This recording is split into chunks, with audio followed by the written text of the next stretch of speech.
So today is the 17th of April. I'm very happy to speak to the critically acclaimed and award-winning novelist Leila Aboulela. We are going to conduct a short interview for Writer Makes Worlds. My name is Sadia Zulfiqar. I'm currently in Aberystwyth, Wales, and Leila is in Aberdeen, Scotland. Leila will set the mood for our conversation by reading from her most recent novel, River Spirit, and then we will start our conversation. So over to you, Leila. Okay, thank you, Sadia, for having me. This extract is from River Spirit, chapter 17. It tells about the character Akwani, who later became named Zamzam. As soon as she had arrived, the river, huge and strumming, claimed her.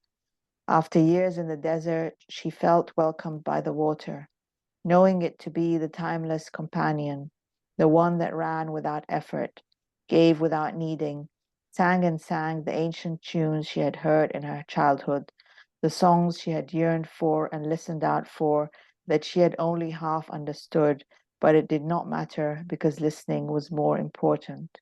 She could strive to understand at her own leisure. Tomorrow or the day after or the day after, the river would still be there for her, patient and strong, rich and always flowing in the same direction. So that's it. Thank you very much for this reading, Leila.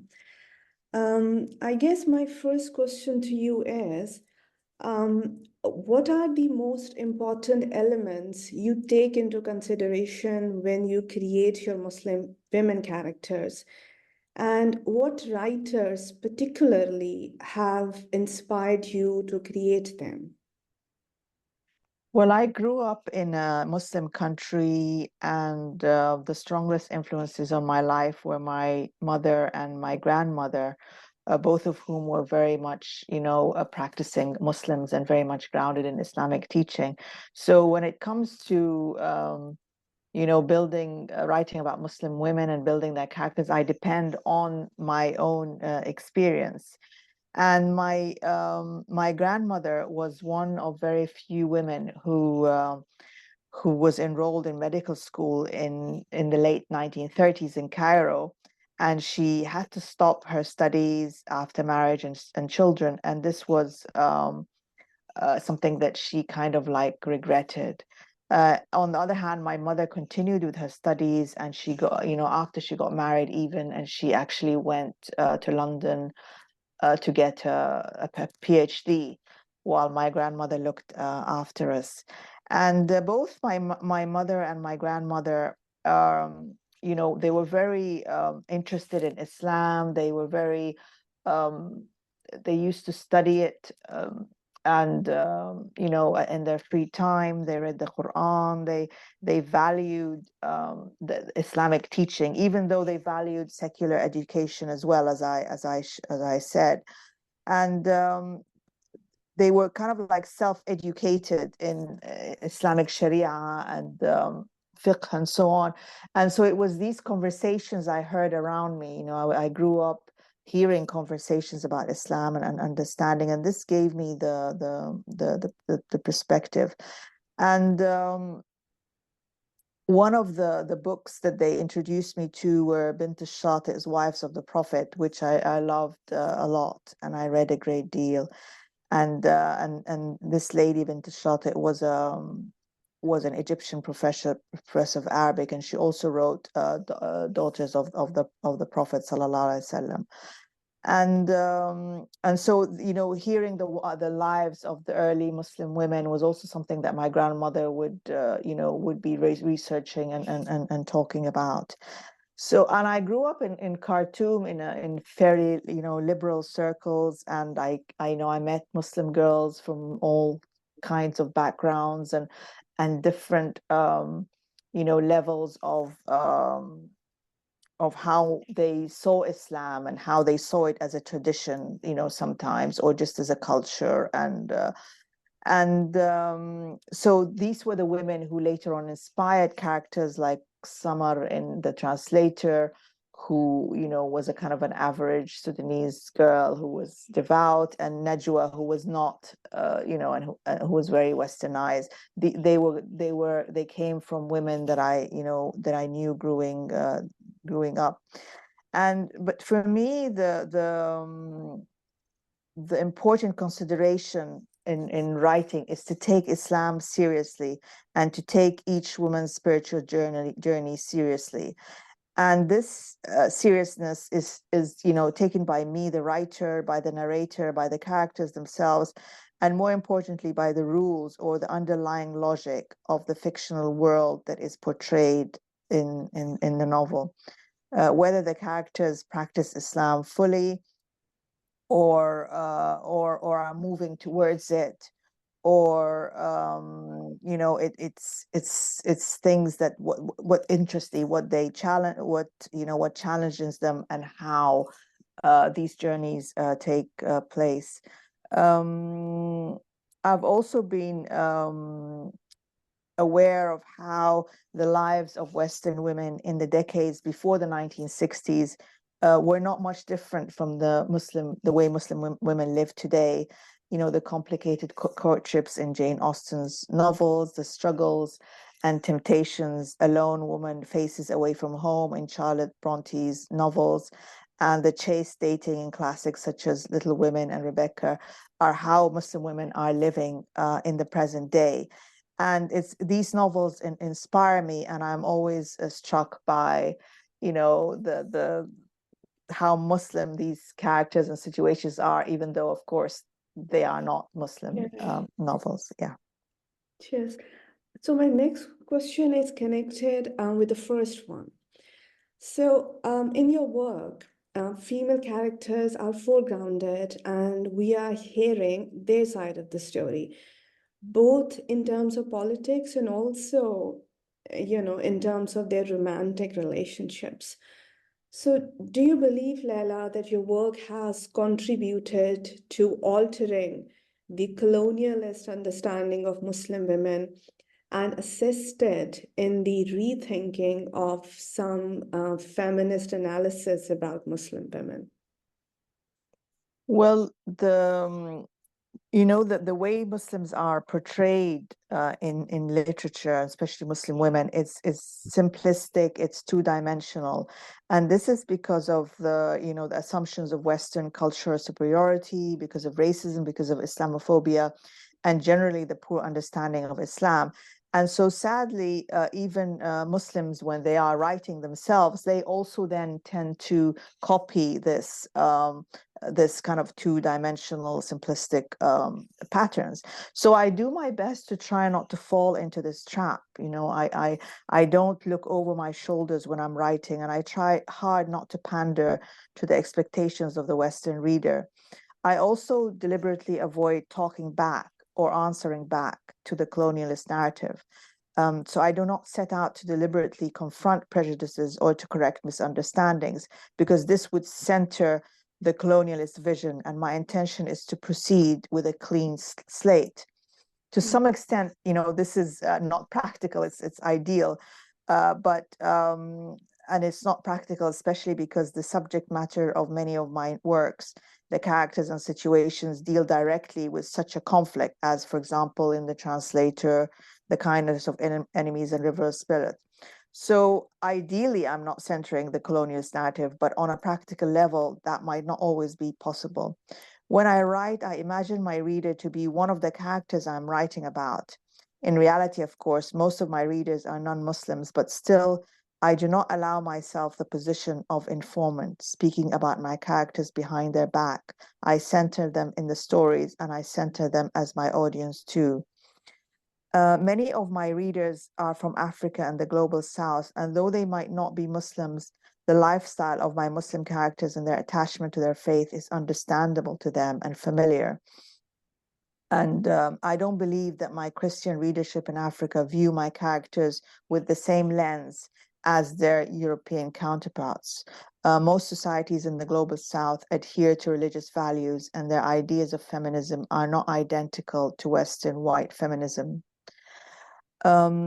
In the past 20 years, Muslim women have been articulate in the media and in mainly nonfiction publications about their faith. They have become more visible in the public space. This progress has gone side by side with the publication of my work, and it's always heartening when I meet, or correspond with these younger women, and they say to me that they grew up reading my work.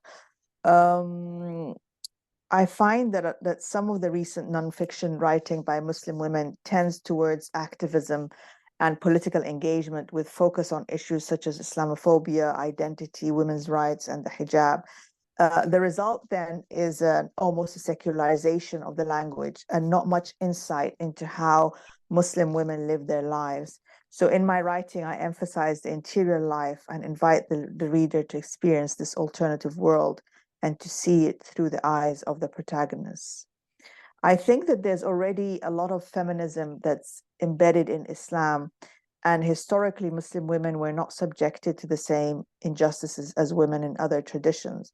The Sharia acknowledges their needs, sexual, material, emotional, and maternal, their needs for security, social position, friendship, and even adventure. Nor was their intellect ever challenged. And the bulk of Islamic teaching comes from the testimony of Aisha, the wife of the Prophet sallallahu alaihi wasallam. And when women were always allowed to own property and earn their living, in addition to this, there are, the sophisticated laws that manage divorce and remanage. And although it's true that these rights and advantages were and are not even today always granted by society, but Muslim women who are aware of these teachings always feel empowered by them. In addition to all this, of course, is also the sense of responsibility for one's own religious journey, that each and every woman has autonomy over what she does and doesn't do, and that she would be judged by Allah Almighty and rewarded accordingly. And this gives, our lives a sense of a meaningful freedom, agency, and equality with men. With varying degrees, the Muslim women I write about carry this within them, an interior sense of pride and comfort in their place in the universe.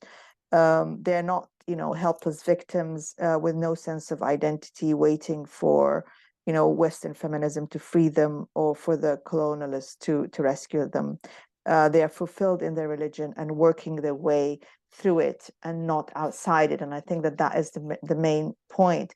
That they're working through it and not sort of outside it, and that gives the momentum to the novel and to the stories. Yes, and I think this historicization of Muslim women, which happens in your work, it's really important in order to understand them and their, in their complexity and the kind of choices they are making and the kind of decisions they are taking.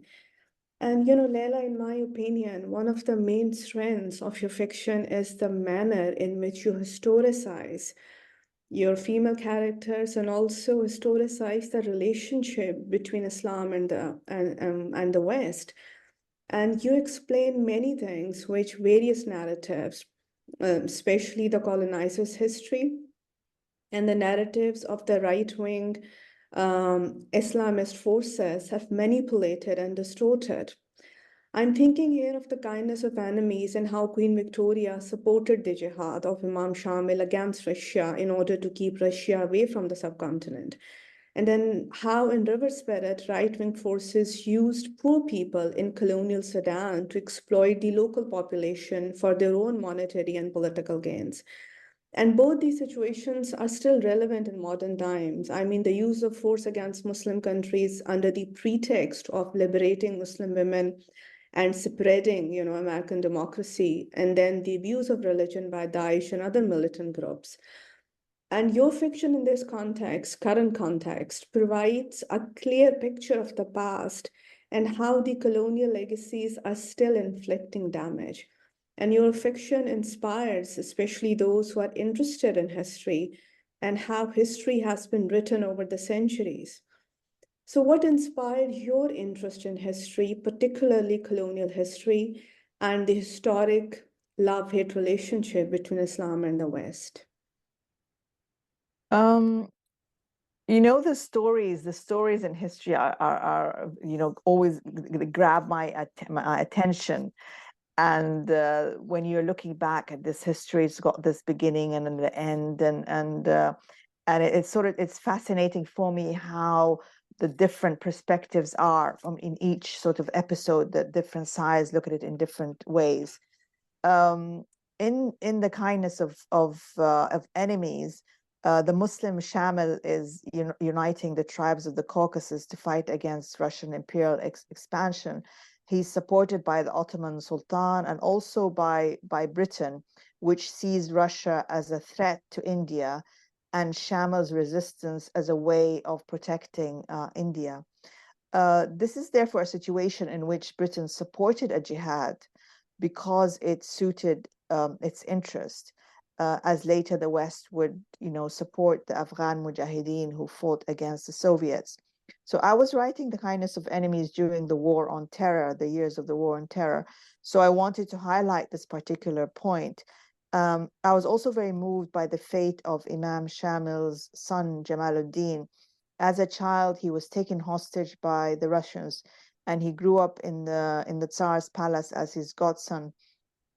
And for someone like me who grew up in a stable Muslim environment until until I was, experienced secularism and in school.